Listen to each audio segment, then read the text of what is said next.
डोंबिवलीतील अमुदान chemical कंपनीत स्फोट होऊन कित्येक तास उलटून गेले आहेत. मात्र अजूनही घटनास्थळावरून मानवी अवशेष सापडत आहेत. आज सकाळपासूनच अनेक मानवी अवशेष आसपासच्या कंपनीच्या ढिगाऱ्याखाली आणि काही अवशेष छतांवर पडलेले एनडीआरएफ जवानांना मिळाले आहेत. आज पूर्ण दिवस एनडीआरएफचे जवान सर्च ऑपरेशन करणार आहेत. यामुळे या स्फोटाची भीषणता समोर येत आहे. मानवी अवशेष अजूनही सापडत असल्याने अनेकांचा थरकाप उडाला आहे. 2 वेळेस एका कंपनी मध्ये छोट्या प्रमाणात आग लागली होती. मात्र ती आग ताबडतोब अग्निशमन दलाने विझवली. अशा घटनेची पुनरावृत्ती घडू नये यासाठी इथे असलेल्या सर्व कंपन्यांमधील रासायनिक द्रव्य ताबडतोब दुसरीकडे नेण्याचे काम आता सुरू करण्यात आले आहे. डोंबिवलीमधील प्लॉट नंबर 229 वर असलेली अमुदान केमिकल कंपनीत रासायनिक प्रक्रिया तसेच कच्चे मालाची आणि अंतिम उत्पादनाची साठवणूक करते. पण याबाबत योग्य खबरदारी न घेतल्यास रसायनाचा स्फोट झाला. त्यात अनेक जण मृत्युमुखी झाले तर अनेक जण जखमी झाले.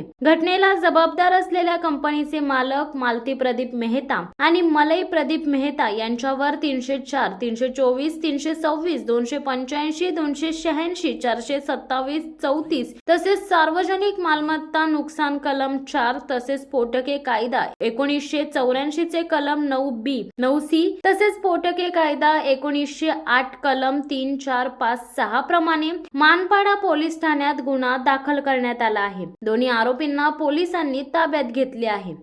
शिवसत्ता टाइम्स न्यूज ब्युरो, डोंबिवली. धडक बेधडक वृत्त देणाऱ्या आपल्या शिवसत्ता टाइम्स न्यूज चॅनलला लाल बटन दाबून सबस्क्राईब करा आणि बेल आयकॉनला क्लिक करायला विसरू नका.